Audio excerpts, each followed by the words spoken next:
It was a typical Thursday evening when Jane settled into her favorite spot on the couch, remote in one hand and a bar of dark chocolate in the other. She'd been looking forward to this all day. After a long day's work, all she wanted was a few hours of binge-watching her favorite TV shows with her guilty pleasure, a rich 70% cocoa dark chocolate bar. Beside her on the floor, Cooper, her 3-year-old golden retriever, dozed peacefully on his bed, occasionally opening one eye to check on his beloved human. Cooper had that golden retriever mix of gentle watchfulness and goofy charm, the kind of dog who'd rest his chin on your knee just to make sure you hadn't forgotten about him. Jane was completely absorbed in her show, breaking off square after square of chocolate, savoring each bite. As the episodes rolled on, her eyelids grew heavy. By midnight, she was fast asleep on the couch, the half-eaten chocolate bar forgotten on the coffee table, its wrapper partially open, and the sweet, rich aroma filling the room. What Jane didn't know was that this moment of forgetfulness was about to turn into every dog owner's worst nightmare. Cooper woke up around 2 a.m., his sensitive nose immediately detecting something irresistible. Golden retrievers experience the world primarily through scent, and the aroma coming from that coffee table was unlike anything he'd encountered before. Sweet, rich, and absolutely captivating. To Cooper, it was as if someone had left treasure within paw's reach. While Jane slept soundly, Cooper quietly approached the forgotten treasure. His paws made no sound on the carpet. He was a master of stealth when curiosity took over. The chocolate bar was within easy reach. Cooper's gentle mouth bred for retrieving made quick work of the wrapper. Within minutes, he had consumed nearly 100 grams of dark chocolate, enough to poison a dog his size. Satisfied with his midnight snack, Cooper returned to his bed, completely unaware that he had just ingested what could be a lethal dose of toxins. He curled up with that little dog sigh that always made Jane smile, his tail twitching slightly in a dream. This is Cooper's story, a tale that illustrates one of the most common yet preventable pet emergencies. Every year, thousands of dogs suffer from chocolate poisoning, and many of these cases could be avoided with simple awareness and precaution. To understand why Cooper was now in danger, we need to explore what makes chocolate so toxic to dogs. The culprits are two compounds called theobromine and caffeine, both belonging to a family of chemicals known as methylxanthanes.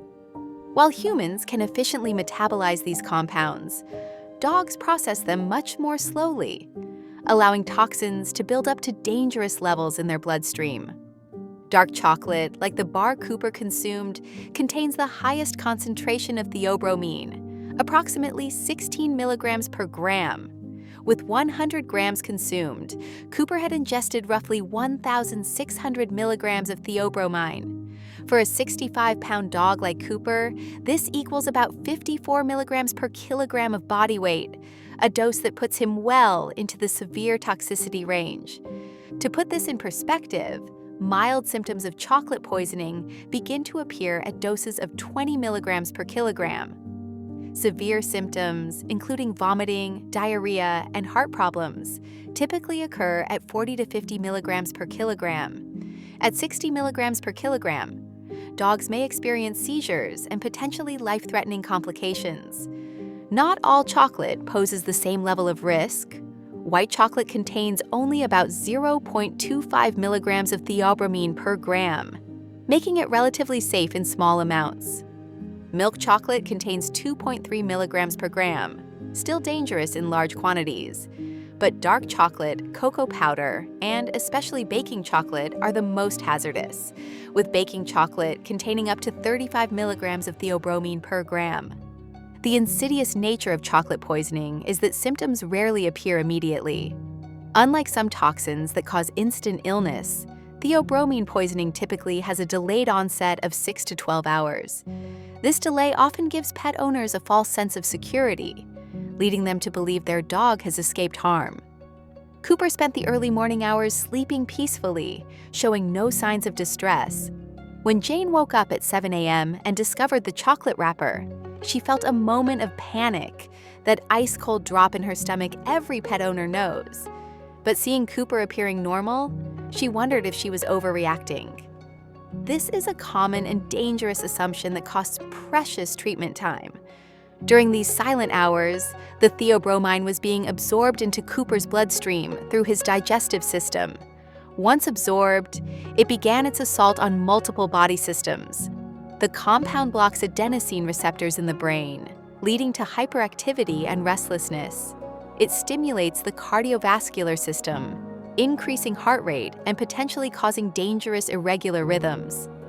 It also acts as a diuretic, increasing urination and risking dehydration. By 10 a.m., Cooper's behavior began to change. Jane noticed he seemed unable to settle down, pacing restlessly around the house. His breathing became rapid and shallow, and he was panting despite the cool morning temperature.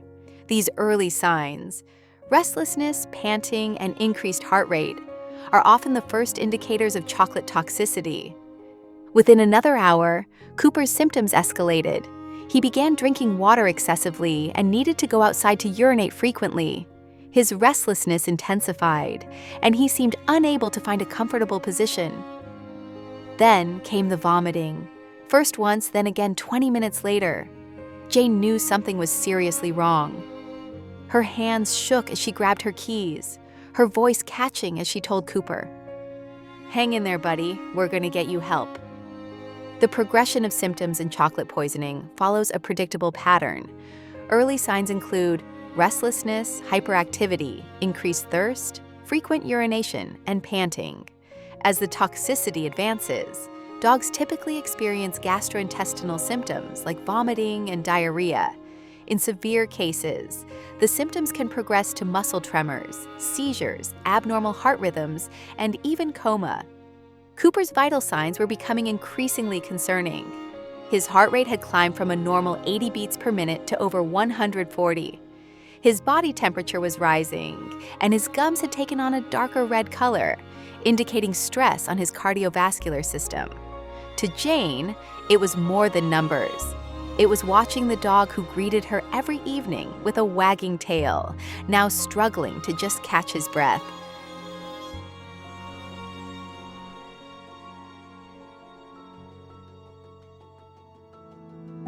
Jane made the critical decision to rush Cooper to the emergency veterinary clinic immediately. This decision likely saved Cooper's life. In cases of chocolate poisoning, every minute counts. The sooner treatment begins, the better the chances of a full recovery. At the clinic, the veterinary team sprang into action. The first step was to calculate the exact level of toxicity based on the amount and type of chocolate consumed and Cooper's body weight. With this information, they could determine the appropriate treatment protocol and assess the severity of the situation. The veterinarian's first priority was to prevent further absorption of the toxin. Since it had been several hours since ingestion, much of the chocolate had likely passed from Cooper's stomach into his intestines, but inducing vomiting could still help remove some remaining material. This procedure should only ever be performed by veterinary professionals, as inducing vomiting inappropriately can sometimes worsen the situation. Following the induced vomiting, Cooper was given activated charcoal. This black powdery substance acts like a sponge, binding to toxins in the digestive tract and preventing their absorption into the bloodstream. Multiple doses of activated charcoal may be given over several hours to ensure maximum effectiveness. Cooper was then connected to an intravenous fluid drip. IV fluids serve multiple purposes in treating chocolate poisoning. They help flush toxins through the kidneys, prevent dehydration from vomiting and increased urination, and support cardiovascular function. The fluids also help maintain proper electrolyte balance, which can be disrupted by the diuretic effects of theobromine. Unlike many poisonings, there is no specific antidote for chocolate toxicity. Treatment is entirely supportive, focusing on helping the body eliminate the toxin while managing symptoms and preventing complications. This makes early intervention absolutely crucial. Theobromine has a half-life of approximately 17.5 hours in dogs, compared to just 2 to 3 hours in humans. This means it takes nearly 8 times longer for a dog's body to eliminate half of the consumed theobromine. For complete elimination, it can take several days, during which symptoms may persist or even worsen before improving. During Cooper's treatment, the veterinary team continuously monitored his vital signs. His heart rate and rhythm were tracked using an electrocardiogram to watch for dangerous arrhythmias. His neurological status was assessed regularly to check for signs of seizure activity or altered consciousness. Blood tests monitored his kidney function and electrolyte levels to ensure the IV fluids were providing adequate support. In severe cases of chocolate poisoning, additional treatments may be necessary. Dogs experiencing seizures might require anti-seizure medications. Those with dangerous heart rhythms may need specific cardiac medications. Some dogs develop such severe dehydration or electrolyte imbalances that they require intensive monitoring and adjustment of their IV fluid therapy. Every dog and every situation is different.